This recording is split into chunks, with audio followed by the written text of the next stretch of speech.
बकरा ईद क्यों मनाते हैं और इस दिन जानवरों की कुर्बानी क्यों दी जाती है। इसीलिए आज का ये वीडियो आप सभी के लिए बहुत ही खास है।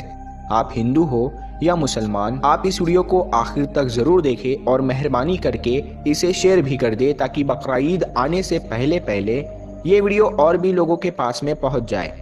तो चलिए शुरू करते हैं। प्यारे दोस्तों, जैसा कि आप सभी को मालूम है कि हर त्योहार को मनाने के पीछे कोई ना कोई वजह या कहानी ज़रूर होती है। उसी तरह से बकरा ईद को मनाने और कुर्बानी देने के पीछे भी इस्लाम में एक वाक़या है।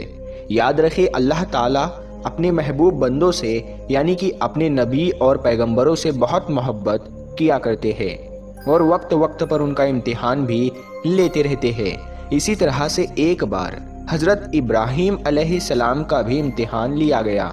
हज़ारों साल पहले की बात है कि एक रोज़ हज़रत इब्राहीम अलैहिस्सलाम अपने घर में आराम फरमा रहे थे कि उनकी आँख लग गई, यानी कि आप पर नींद गालिब हो गई।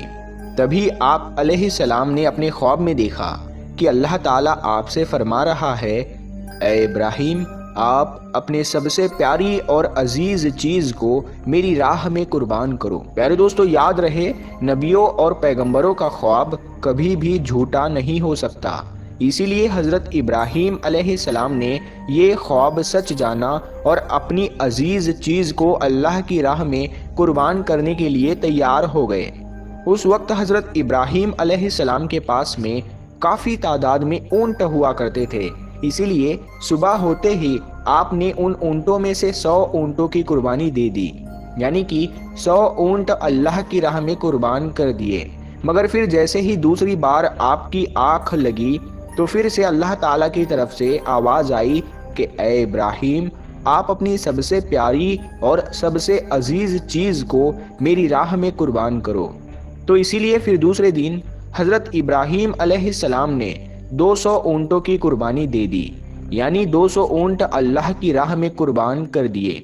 मगर फिर तीसरी रात जैसे ही आपकी आँख लगी तो अल्लाह ताला की तरफ से फिर से वही आवाज़ आई कि ए इब्राहीम, आप अपने सबसे प्यारी और सबसे अजीज चीज़ को मेरी राह में कुर्बान करो। ये सुनकर आप अलैहिस्सलाम सोचने लगे कि मेरे लिए सबसे प्यारी और सबसे अजीज चीज़ तो मेरा बेटा इस्माइल है।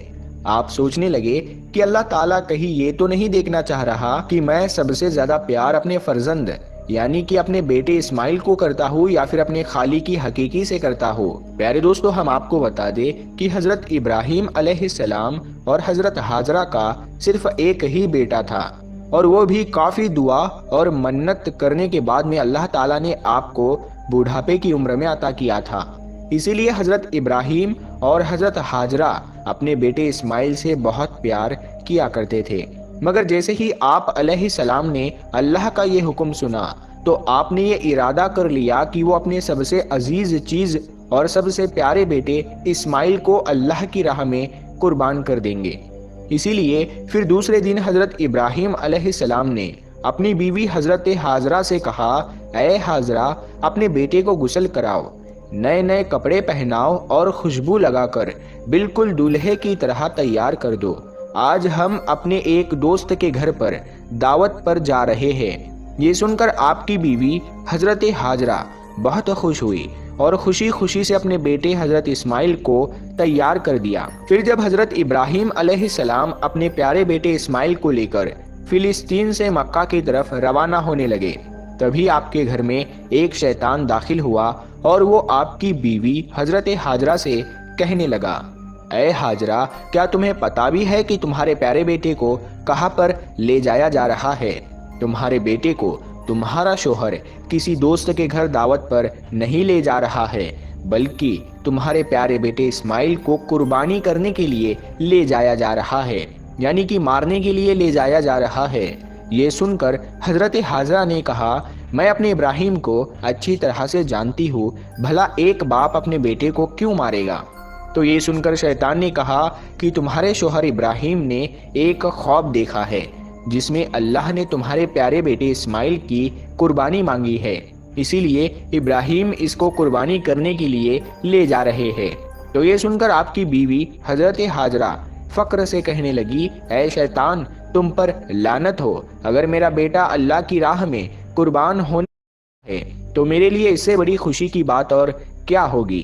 یہ تو میرا ایک بیٹا ہے، اگر میرے پاس ہزاروں اسماعیل بھی ہوتے تو میں خوشی خوشی ان کو اللہ کی راہ میں قربان ہونے کے لیے بھیج دیتی۔ یہ سن کر پھر شیطان حضرت اسماعیل کے پاس گیا اور کہنے لگا، اے اسماعیل، کیا تمہیں پتا بھی ہے تمہارے بابا تمہیں کہاں لے کر جا رہے ہیں؟ وہ تمہیں کسی دعوت میں نہیں بلکہ تمہیں مارنے کے لیے لے جا رہے ہیں، وہ تمہیں اللہ کی راہ میں قربان کرنے کے لیے لے جا رہے ہیں۔ تو یہ سن کر حضرت اسماعیل علیہ السلام نے فرمایا کہ اگر میں اللہ کی راہ میں قربان ہو جاؤں تو میرے سے بڑا خوش نصیب پھر کون ہوگا؟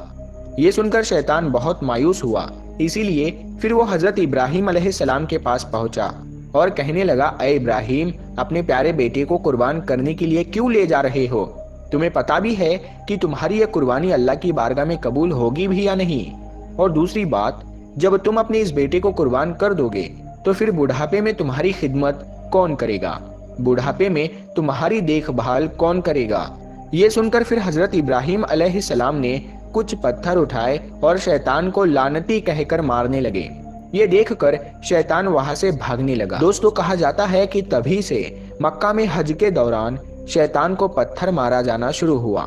اسی وجہ سے حج کے دوران شیطان کو پتھر مارا جاتا ہے۔ پھر حضرت ابراہیم علیہ السلام اپنے بیٹے کو ساتھ لے کر وہاں سے چل دیے اور آگے بڑھنے لگے۔ تھوڑی دور جانے کے بعد میں آپ نے اپنے بیٹے سے فرمایا، اے اسماعیل، کیا تمہیں پتا بھی ہے کہ ہم آپ کو اللہ کی راہ میں قربان کرنے کے لیے لے جا رہے ہیں؟ تو یہ سن کر آپ کا بیٹا حضرت اسماعیل علیہ السلام کہنے لگے، بابا جان، اس سے بہتر میرے لیے اور کیا ہوگا کہ مجھے اللہ کی راہ میں اللہ کے ایک نبی قربان کرنے کے لیے لے جا رہے ہیں۔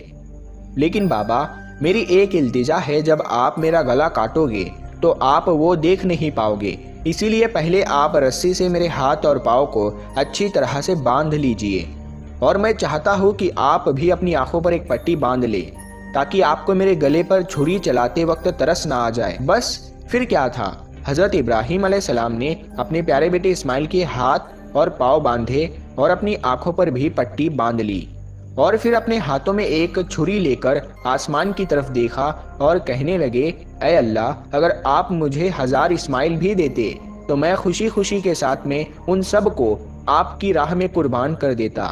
یہ کہہ کر آپ وہ چھری اپنے بیٹے اسماعیل کے گردن پر چلانے لگے تو اتنے میں اللہ تعالیٰ نے فرمایا، اے جبرائیل، جلدی سے جاؤ، جنت سے ایک جانور کو لے کر زمین پر جاؤ اور اسماعیل کو وہاں سے ہٹا کر اس کی جگہ وہ جانور کو رکھ دو۔ ابراہیم امتحان میں کامیاب ہو گیا ہے۔ جیسے ہی حضرت ابراہیم علیہ السلام نے گردن پر چھری کو پھیرا تو خون بہنے لگا، مگر اس کے بعد میں آپ نے جیسے ہی اپنی آنکھوں سے پٹی کو ہٹایا تو آپ نے دیکھا کہ آپ کے پاس میں ہی آپ کا بیٹا اسماعیل صحیح سلامت کھڑا ہوا ہے۔ پھر آپ نے جیسے ہی نیچے کی طرف دیکھا تو آپ نے دیکھا کہ اسی جگہ پر ایک دمبا، جس کو ہم بھیڑ کہتے ہیں، وہ قربان ہو چکا ہے۔ یہ دیکھ کر حضرت اسماعیل علیہ السلام نے اللہ کا شکر ادا کیا۔ اتنے میں غیب سے آواز آئی، اے ابراہیم، تمہارا یہ امتحان قیامت تک یاد رکھا جائے گا اور تمہاری سنت کو ایمان والے لوگ ہر سال یاد رکھیں گے اور ہر سال اللہ کی راہ میں قربانی پیش کریں گے۔ پیارے دوستو، تبھی سے بقرعید کے موقع پر قربانی کا یہ سلسلہ شروع ہو گیا اور عید کے 2 مہینے 10 دن کے بعد میں بقرعید منایا جانے لگا، جو ہمارے دیش بھارت، پاکستان اور بنگلہ دیش جیسے دیشوں میں بھی 3 دن تک یہ تہوار منایا جاتا ہے، جبکہ گلف دیشوں میں 7 دنوں تک یہ تہوار منایا جاتا ہے، جس میں دمبا، بکرا اور حلال جانوروں کی قربانی دی جاتی ہے۔ یاد رکھے، قربانی کے گوشت کو 3 حصوں میں بانٹا جاتا ہے۔ پہلا حصہ غریبوں اور مسکینوں میں بانٹا جاتا ہے، دوسرا حصہ رشتہ داروں میں دیا جاتا ہے اور تیسرا حصہ خود اپنے گھر میں رکھا جاتا ہے۔